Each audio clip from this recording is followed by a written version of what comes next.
Assalamualaikum warahmatullahi wabarakatuh. Salam sehat, sukses, panjang umur untuk saudaraku semua dimanapun berada, baik muslim, non muslim, dalam negeri, di luar negeri, pokoknya semuanya makhluk Tuhan.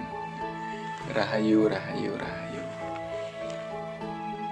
Saudaraku, pada kesempatan kali ini kita berbincang-bincang santai ya. Jadi jangan terlalu serius. Nah, di beberapa komentar ya, banyak juga yang menanyakan cara semacam tips-tips bagaimana kita bisa berhasil mempelajari spiritual ya, atau dunia spiritual. Nah, itu kan karena memang beda sekali ya saudaraku antara zaman saya dulu dengan zaman sekarang, baik dari metode pelajarannya dan juga orang-orangnya beda sekali. Nah, kita sambil bincang santai, kita obrolkan apa sih trik atau tips agar kita berhasil dalam dunia spiritual. Nah, sebelum melangkah ke sana ya saudaraku, kita harus tahu dulu apa itu spiritual ya. Jangan-jangan Anda salah pemahaman tentang spiritual, karena antara spiritual, mistik, klinik itu beda saudara. Jangan-jangan yang Anda anggap spiritual itu bisa melihat jin, bisa melihat setan. Apakah itu spiritual? Nah, ini banyak yang salah paham ya saudara. Sebenarnya spiritual itu adalah sebuah pelajaran tentang pengenalan diri kita untuk menuju kepada pengenalan Tuhan kita ya, itu spiritual. Jadi spiritual adalah suatu metode atau pembelajaran di mana kita awalnya adalah mengenali diri kita dulu ya, manusia ini, unsur-unsur manusia apa, elemen-elemen manusia apa, dari mana manusia itu dan akan kemana manusia itu. Setelah itu paham siapa yang mengenal dirinya maka akan mengenal Tuhannya. Nah, itu langsung timbulkan mahabbah, rasa cinta kepada Tuhan. Nah, pelajaran-pelajaran itulah yang disebut spiritual. Jadi spiritual adalah semacam sebuah kesadaran untuk kita menuju ke kehidupan yang baik ya. Jadi pengenalan diri kita akan kemana kita ya, dengan pengenalan Tuhan ya, itu spiritual ya saudara. Lalu bagaimana dengan melihat jin ya? Itu kan masuknya dalam area mistis ya. Nah, itu malah sebenarnya di bawah spiritual ya. Dengan dunia klinik ya, itu juga sebenarnya di bawah spiritual ya saudara. Jadi tataran tertinggi menurut saya adalah spiritual.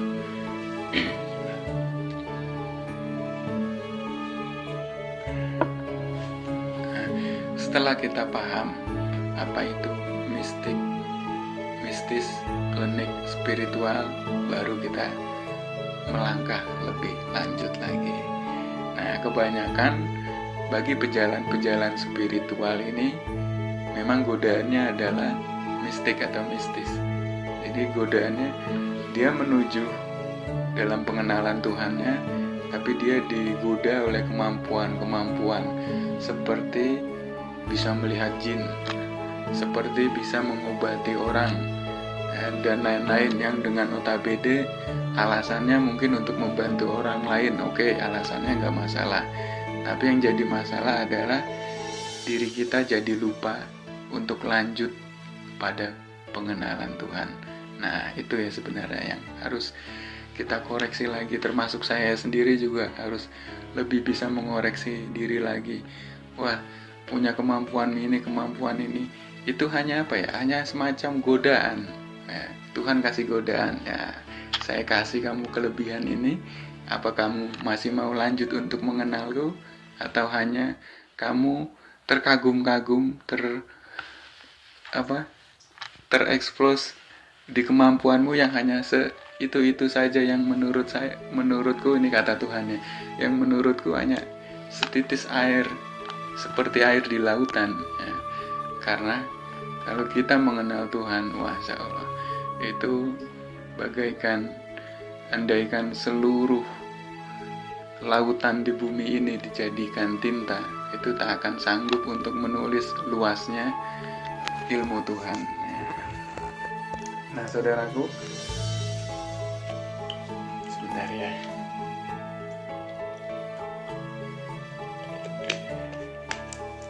Ternyata pembelajaran saya spiritual antara saat ini dengan yang dulu itu jauh berbeda sekali ya saudaraku. Boleh dibilang yang dulu ya, orang-orang dulu bagi pejalan spiritual, guru mengatakan A, dia tidak banyak tanya. Guru mengatakan B, dia tidak banyak tanya. Beda dengan orang-orang sekarang. Disuruh lakukan A, dia menanyakan kenapa enggak B, kenapa enggak C. Nah, itu semacam banyak pertanyaan ya. Jadi kalau di Al-Quran itu ada ya seperti kaumnya Nabi Musa, umatnya Nabi Musa yang disuruh memotong sapi, padahal harusnya sapi apa saja boleh, masih banyak tanya lagi, sapinya harus warna apa, sapinya yang gemuk apa yang kurus, semacam-macam itu. Jadi ada ketidakyakinan ya, saudara, ada ketidakyakinan dengan antara orang-orang yang mempelajari spiritual orang dulu dengan orang sekarang. Saya kasih contoh, misalnya ini banyak terjadi. Orang-orang dulu ya, disuruh wirid atau baca Yokowiyu, padahal itu tidak ditulis ya, hanya didengar. Padahal yang terdengar di kuping sang murid ya kayu ya, bukan Yokowiyu. Kan aslinya Yokowiyu ya, yang maha kuat. Dia hanya mendengar ya kayu, tapi karena dia patuh ya, tunduk pada gurunya tersebut, dia ikuti, dia wirid ya kayu, ya kayu, ya kayu, ya kayu. Hasilnya apa saudara? Wah, hasilnya luar biasa. Jadi dengan pasrahan dia kepada guru ya, dengan keikhlasan dia kepada guru dan rasa tawadu dia kepada guru ya, walaupun dia salah dengar, padahal harusnya ya kayu, yang didengar ya kayu, tapi hasilnya luar biasa karena dia yakin. Sebenarnya intinya kan bukan di wirid yang diucapkan ya saudaraku, intinya di hati yang tersambung kepada guru ya. Jadi guru karena melihat muridnya itu, wah murid saya luar biasa, ada rasa keikhlasan yang turun pada si murid. Nah, rasa ikhlas, rasa mahabbah guru kepada muridnya ini yang menjadikan sebuah murid ini menjadi sesuatu sosok yang dia inginkan. Karena rasa mahabbah, rasa cinta, rasa ikhlas tulus dari sang guru ini menjadikan sebuah energi dan mendorong atau mengangkat murid tersebut, mengangkat energi dari murid tersebut. Nah, ini ada, saya perhatikan selama ini ada banyak dua kasus. Andai ya seorang dokter dengan seorang tukang beca, ini maaf karena menyebutkan statusnya, tapi tidak apa-apa, ini hanya sebagai pelajaran kita saja ya. Seorang dokter atau seorang yang berpendidikan tinggi dengan seorang tukang beca, seorang dokter A dengan seorang tukang beca atau seseorang yang mempunyai pendidikan boleh dikatakan rendah ya, maaf ya, rendah. Nah, ini sama-sama menuntut suatu ilmu yang sama. Ini misalnya, ya. Lalu oleh sang guru dikatakan lakukanlah wirid ini 100 kali ya. Misalnya Al-Ikhlas ya, gampangannya ini hanya contoh ya saudara. Al-Ikhlas 100 kali. Nah, lalu si tukang beca ini atau notabene orang yang berpendidikan rendah ini ya, ini dia melakukannya dengan tulus, dengan ikhlas ya, dengan perintah dia ikuti. Apapun yang akan terjadi dia pasrahkan ya, kepada sang guru tersebut dan dia yakin.